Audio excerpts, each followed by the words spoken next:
मैं सुनीता बंसल, प्रवक्ता सिविल, राजकीय पॉलिटेक्निक महाविद्यालय उदयपुर से आज आपको थियोडोलाइट के बारे में बताऊंगी। थियोडोलाइट एक ऐसा उपकरण है जिसका उपयोग बहुत सारे कार्यों के लिए किया जाता है और बहुत अधिक एक्यूरेसी से एंगल लेने के लिए किया जाता है। प्राय थियोडोलाइट का लीस्ट काउंट 20 सेकंड रखा जाता है। चूंकि इसका लीस्ट काउंट 20 सेकंड है, अतः लिया गया एंगल उतनी ही ज़्यादा एक्यूरेसी से प्राप्त होगा। इससे पहले हम एंगल को फाइंड आउट करने के लिए कंपास का प्रयोग करते थे। कंपास के ऐसे कोण ज्ञात करने के लिए हम एक्चुअल में जो नॉर्थ है उसके रेस्पेक्ट में विभिन्न एंगल ज्ञात करते हैं, लेकिन कंपास का लीस्ट काउंट अल्पतमांक थियोडोलाइट की अल्पतमांक की तुलना में कम होता है, अतः इसका एक्यूरेसी लेवल कंपास का कम होता है। यहाँ कंपास के मैं आपको डिफरेंट पार्ट्स के बारे में बताऊंगी। सबसे पहले अगर हम देखें, ये एक पूरा थियोडोलाइट है। इसके अंदर सबसे लोअर मोस्ट पार्ट ट्राइवेट कहलाता है। ट्राइवेट जो है वह एक सर्कुलर प्लेट होती है जिसके अंदर सर्कल कटा होता है जिस पर थ्रेड होते हैं। हम ट्राइवेट की सहायता से जो हमारी थियोडोलाइट है उसको ट्राइपॉड पे कसते हैं। अब सबसे पहले ट्राइपॉड क्या है? ट्राइपॉड, ट्राई जैसा कि इसके नाम से इंडिकेट हो रहा है, ट्राई यानी 3 लेग्स। इसके अंदर कितने लेग्स होते हैं? 1, 2 और 3। ये मेटल का भी हो सकता है और वुड का भी हो सकता है। ट्राइपॉड के अंदर हम यहाँ देखें तो ये 3 निकुले जो लेग्स होता है उसका लोअर मोस्ट पार्ट निकुला होता है। निकुला होने का मेन पर्पस क्या होता है? इससे हम ट्राइपॉड को जमीन के अंदर फिक्स कर सकते हैं। इसके साथ अगर आप यहाँ देखें, थोड़ा सा पार्ट निकला हुआ है, उसका पर्पस हम पैर से उस पॉइंट को दबा देते हैं ताकि जो ट्राइपॉड है वो जमीन के अंदर धंस जाए, यानी कि हम इसकी सहायता से प्रेशर लगा सकते हैं। और ट्राइपॉड का जो सबसे ऊपर वाला हिस्सा अगर हम इसको देखें, जहाँ पर कि थियोडोलाइट को फिक्स किया जाता है, उसे हम क्या कहते हैं? ट्राइपॉड हेड, यानी ट्राइपॉड का सिर। अब हम यहाँ पर हमने देखा ये जो लोअर मोस्ट पार्ट है इसको हम बोलते हैं ट्राइवेट। ट्राइवेट से फुट स्क्रू कनेक्टेड होते हैं। फुट स्क्रू किसी भी थियोडोलाइट में प्राय 3 फुट स्क्रू होते हैं। 3 फुट स्क्रू, इन फुट स्क्रू की सहायता से हम थियोडोलाइट का समतल करते हैं, अस्थायी समंजन। क्योंकि जब हम किसी भी जगह लगाते हैं तो ट्राइपॉड जरूरी नहीं है एक्यूरेट लेवल में हो। थियोडोलाइट को इसके कारण हल्का फुल्का एडजस्ट करना पड़ता है, जिसे हम बोलते हैं फुट स्क्रू। उससे ऊपर का पार्ट ट्राई ब्रैच कहलाता है। ट्राई ब्रैच एक प्लेट होती है जिससे जो थियोडोलाइट होता है उससे ऊपर का पार्ट कनेक्टेड होता है। ट्राइवेट, फुट स्क्रू और ट्राई ब्रैच मिला के थियोडोलाइट का एक असेंबली कनेक्ट बनाते हैं जिसे हम बोलते हैं लेवलिंग हेड असेंबली। यहाँ पर आप देखिए, इसमें एक ये 3D व्यू दिया हुआ है। ये लोअर प्लेट है सर्कुलर, इसे हम ट्राइवेट कहते हैं। यहाँ पर आप देखेंगे तो अंदर से थ्रेड कनेक्टेड है जिससे ट्राइपॉड से थियोडोलाइट को कनेक्ट करते हैं, इसे हम ट्राइवेट बोलते हैं। ये हमारे फुट स्क्रू है 1, 2 और 3। और यहाँ पर ये हमारी ट्राई ब्रैच प्लेट है। ट्राई ब्रैच प्लेट के साथ थियोडोलाइट का ऊपर वाला पूरा पार्ट कनेक्टेड होता है। यहाँ पर अगर हम देखें तो ये एक हमें इसके अंदर थियोडोलाइट को पूरी तरह से सेंटरिंग है या नहीं है, सेंटरिंग को चेक करने के लिए यहाँ पे एक ऑप्टिकल लेंस लगा होता है। इसकी सहायता से हम इसकी सेंटरिंग को चेक कर सकते हैं। नेक्स्ट, थियोडोलाइट का जो पार्ट आता है वो हमारा है हॉरिजॉन्टल सर्कल असेंबली, यानी कि इसके ऊपर थियोडोलाइट का हॉरिजॉन्टल सर्कल कनेक्टेड होता है। यहाँ पर आप देखिए, ये एक लोअर प्लेट है और इसके साथ ये वर्टिकल प्लेट लगी है। जो दोनों प्लेट होती है उन दोनों प्लेट के साथ क्लैंप स्क्रू और टेंजेंट स्क्रू लगे होते हैं। क्लैंप स्क्रू का मतलब जैसा कि नाम से पता है, क्लैंप करना है, यानी उसको उसकी जगह फिक्स करना है। टेंजेंट स्क्रू का पर्पस होता है थियोडोलाइट का हल्का हल्का मूवमेंट हम उससे करा सकते हैं, जिससे हमारे ऑब्जेक्ट को हम एक्चुअल जो हमारी लाइन ऑफ साइट है उससे एक्चुअल जो ऑब्जेक्ट है उसका सेंटर कोइंसाइड हो जाए। यहाँ पर आप देखिए लोअर प्लेट आकार में जो अपर प्लेट है उससे थोड़ी सी बड़ी होती है। ये लोअर प्लेट है। लोअर प्लेट के ऊपर यहाँ पे 0 से 360 डिग्री तक के कोण लिखे हुए होते हैं। ये अपर प्लेट है। अपर प्लेट के ऊपर 2 वर्नियर दिए होते हैं। इन दोनों वर्नियर का लीस्ट काउंट 20 सेकंड होता है और हम दोनों वर्नियर की रीडिंग ले लेते हैं। इसके ऊपर यहाँ पर एक बबल लगा होता है जिसे प्लेट बबल कहते हैं। प्लेट बबल का हमारा पर्पस क्या होता है कि इसकी सहायता से हम जो हॉरिजॉन्टल सर्कल असेंबली है उसको हम पूरी तरह से सेंटर कर सकें। अब लोअर प्लेट जो है उसका एंगल लेने के लिए हम क्या करते हैं, जब हमें कभी भी कोई एंगल लेना होता है तो हम टेलीस्कोप की सहायता से ऑब्जेक्ट को देखते हैं और जब कभी भी लोअर प्लेट का लोअर क्लैंप खुला हुआ होता है तो पूरा का पूरा थियोडोलाइट मूव करता है। एंगल के अंदर कोई चेंज नहीं आता लेकिन पूरा का पूरा अपर पार्ट मूव करता है। जबकि अगर वर्टिकल क्लैंप अपर प्लेट का अपर क्लैंप खुला होता है तो दोनों प्लेट के बीच का मूवमेंट होता है, यानी एंगल के बीच में एंगल में चेंजेस आते हैं। जब हम लोअर क्लैंप और अपर क्लैंप दोनों को क्लैंप कर देते हैं यानी हम दोनों को बंद कर देते हैं तो दोनों प्लेट के बीच में कोई मूवमेंट नहीं आता, उनके बीच में कोई एंगल चेंज नहीं होता है। तो यहाँ पर फिर हम प्लेट बबल की सहायता से इसको थियोडोलाइट को हॉरिजॉन्टल करते हैं ताकि हॉरिजॉन्टल एक्सिस फुल्ली हॉरिजॉन्टल हो जाए और वर्टिकल एक्सिस ट्रूली वर्टिकल हो जाए। अपर प्लेट के साथ ये 2 फ्रेम कनेक्टेड होते हैं। इसे हम बोलते हैं ए फ्रेम, क्योंकि इसका जो शेप होता है वो इंग्लिश में ए लेटर के जैसा होता है।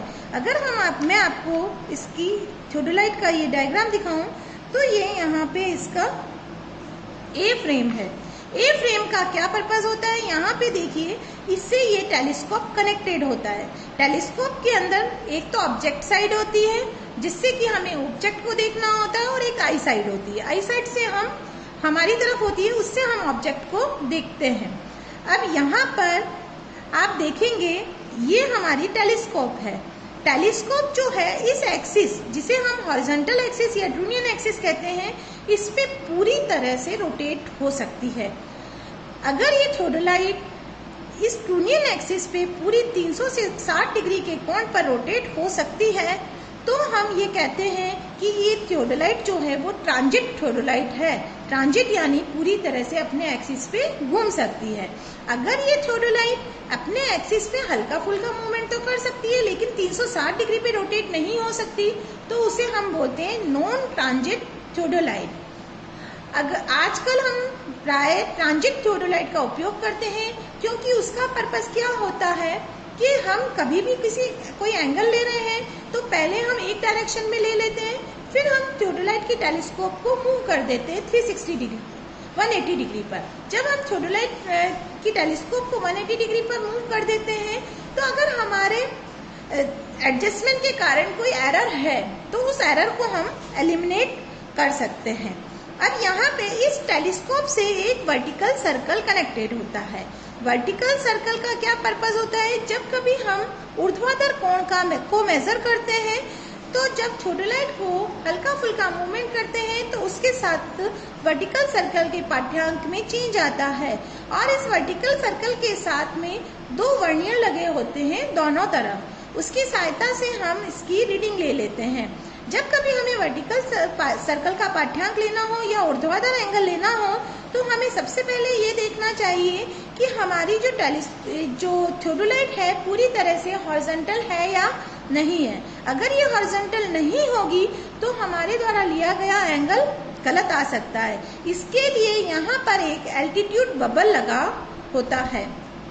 उस एल्टीट्यूड बबल का क्या पर्पस होता है, उससे जब भी हम कभी वर्टिकल सर्कल का पाठ्यांक लेते हैं तो उसे हम पूरी तरह से हॉरिजॉन्टल कर देते हैं, पूरी तरह से सेंटर में ले आते हैं, जिससे हम जो ऊर्ध्वाधर एंगल को मेजर कर रहे हैं वो हमें एक्यूरेट फाइंड आउट हो जाए। अब हम क्या करते हैं, जब हमारा एल्टीट्यूड बबल और प्लेट बबल दोनों पूरी तरह से सेंटर में आ गए, यानी कि अब हम ये मान सकते हैं कि जो हमारी थियोडोलाइट है उसकी हॉरिजॉन्टल एक्सिस जो है वो पूरी तरह से हॉरिजॉन्टल है और वर्टिकल एक्सिस जो है वो पूरी तरह से वर्टिकल है। अब हमें जिस भी ऑब्जेक्ट को यानी दो रेखाओं के बीच का कोण मेजर करना है, तो हम सबसे पहले दोनों जो हमारी प्लेट है अपर क्लैंप स्क्रू और लोअर क्लैंप स्क्रू दोनों को खोल देते हैं और हम अब टेलीस्कोप की सहायता से जो ऑब्जेक्ट है किसी एक लाइन को साइड करते हैं। जब हमने एक को साइड कर लिया, फिर हम क्या करते हैं, लोअर क्लैंप स्क्रू को क्लैंप कर देते हैं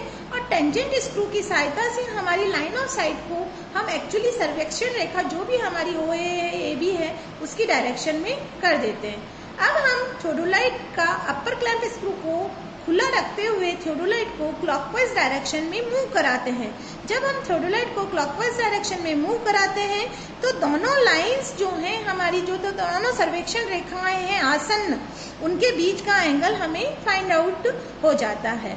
जब हमें ये एंगल फाइंड आउट हो गया तो हम क्या करते हैं, हम उस अपर क्लैंप स्क्रू को क्लैंप कर देते हैं और टेंजेंट स्क्रू की सहायता से जो हमारी लाइन ऑफ साइट है उसको हम एक्चुअल दूसरी रेखा की तरफ कर देते हैं। फिर हम थियोडोलाइट के जो मेन स्केल का पाठ्यांक और जो वर्नियर स्केल है दोनों के पाठ्यांक को ले लेते हैं और उसकी सहायता से हम हॉरिजॉन्टल एंगल फाइंड आउट कर लेते हैं। और जब हमने एक बार हॉरिजॉन्टल एंगल लिया तो उसके बाद हम अपनी जो थियोडोलाइट है उसको ट्रांजिट करके वापस से हम एंगल ले लेते हैं, ताकि अगर उसके एडजस्टमेंट में कोई भी चेंजेस हो तो उस चेंजेस को हम एलिमिनेट कर सकते हैं। यहाँ पर अगर आप देखें तो ये तो मैंने आपको बता दिया था कि ये हमारी लेवलिंग हेड असेंबली है।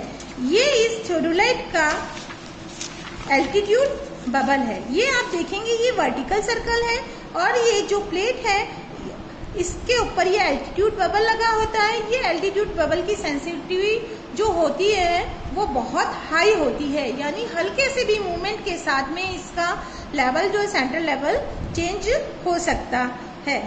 यहाँ पर नेक्स्ट अगर आप देखें तो ये ए फ्रेम है, इसको आप अगर देखें तो ये देखिए ये ए के शेप की है, ये ए फ्रेम है, इस पे ये टेलीस्कोप लगा है। सिमिलर फ्रेम दूसरी तरफ भी लगी होती है। इसका मेन पर्पस जो है वो टेलीस्कोप और वर्टिकल सर्कल को होल्ड करना होता है। अब हमने एंगल तो ले लिया, अब हम एंगल को कैसे मेजर करें। इस एंगल को मेजर करने के लिए आप ये देखिए, ये तो हमारी मेन स्केल है और ये हमारी वर्टिकल स्केल है। यहाँ पर आप देखिए 40 और 45 के बीच में 1 2 3 4 5, यानी जो बड़ी वाली लाइन है वो हमें क्या बता रही है, 1 डिग्री को बता रही है और इसके बीच में 2 लाइन है। इसका मतलब इसका लीस्ट काउंट कितना हो गया मेन स्केल का, 20 मिनट, क्योंकि ये 20 मिनट, ये 40 मिनट और ये 60 मिनट होते ही हमें 1 डिग्री मिल जाएगा। उसके बाद आप ये देखिए ये इससे वर्नियर स्केल कनेक्टेड है। वर्नियर स्केल का अब यहाँ पे आप लीस्ट काउंट देखिए, 1 डिग्री को इन्होंने यहाँ कितने पार्ट में डिस्ट्रीब्यूट कर रखा है, पहले देखिए 1 degree, 2 degree, 3 degree, 4 degree, 5 degree, यानी कि कितने पार्ट में इसको वापस से यहाँ पे मेन स्केल का लीस्ट काउंट आपको 20 मिनट मिल गया।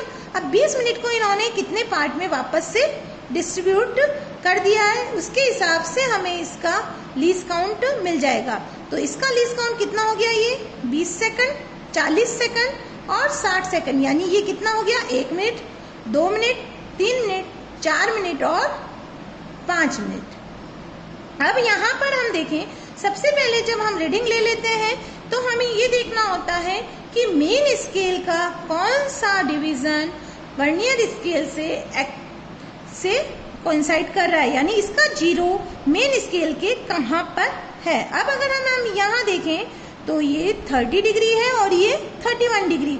अभी हमारा जो वर्नियर का जो 0 है वो इससे थोड़ा सा पहले है, यानी जो हमारी रीडिंग है वो 31 डिग्री तो नहीं हुई है, 30 डिग्री और 40 मिनट से ज़्यादा है।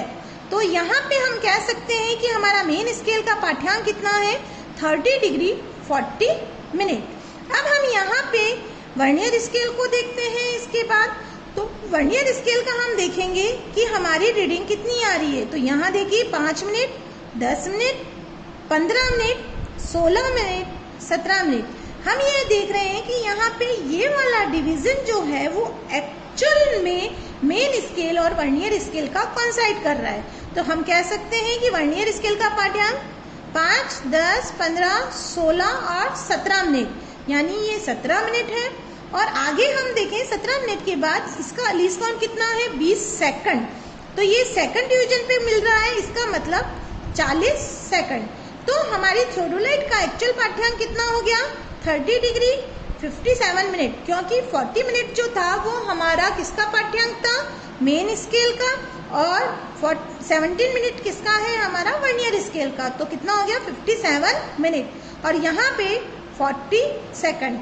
तो इससे हमें ये पता चला कि हमारा हॉरिजॉन्टल सर्कल का जो एंगल है, हॉरिजॉन्टल एंगल, वो कितना है, 30 डिग्री 57 मिनट और 40 सेकंड। अगर हम चाहें तो इस एंगल को रिपीटेशन से ले सकते हैं, तो हमारी एक्यूरेसी लेवल, सपोज हम अगर 3 रिपीटेशन में लेते हैं तो 3 टाइम्स इंक्रीज हो सकता है, क्योंकि अगर हम 20 सेकंड लिया उससे भी कम अगर कोण है तो हम जब 3 टाइम उसका रिपीटेशन करेंगे तो वो उसको 3 पार्ट में और उसके 3 पार्ट में चला जाएगा। इस तरह से हम देखें कि थियोडोलाइट से जो हम एंगल मेजर करते हैं उसका एक्यूरेसी लेवल बहुत ज़्यादा होता है, बहुत हाई होता है। इसलिए हम ये कह सकते हैं कि थियोडोलाइट से लिए गए एंगल बहुत ज़्यादा शुद्ध होते हैं। इसीलिए जनरली प्राय सर्वे वर्क के लिए थियोडोलाइट का उपयोग किया जाता है। थियोडोलाइट जो है वो एक मेन इंस्ट्रूमेंट है जिसका उपयोग हम हॉरिजॉन्टल एंगल फाइंड आउट करने के लिए, वर्टिकल एंगल फाइंड आउट करने के लिए, हॉरिजॉन्टल डिस्टेंसेस, वर्टिकल डिस्टेंसेस, किसी भी सर्वे लाइन को प्रोलॉन्ग करना हो, आगे बढ़ाना हो, उसके लिए करते हैं। कंटूरिंग के लिए करते हैं, यानी लेवल डिफरेंस, सेम ग्रेड्स में लेवल फाइंड आउट करना है, एक किसी बड़े एरिया का हमें कंटूरिंग करनी है तो उसके लिए कर सकते हैं। और हम किसी भी बहुत मैक्सिमम पर्पसेस जहाँ पे भी हमारे सॉल्व होते हैं, जहाँ हमें हॉरिजॉन्टल और वर्टिकल एंगल लेना हो, उसके लिए हम थियोडोलाइट का उपयोग करते हैं। Thank you.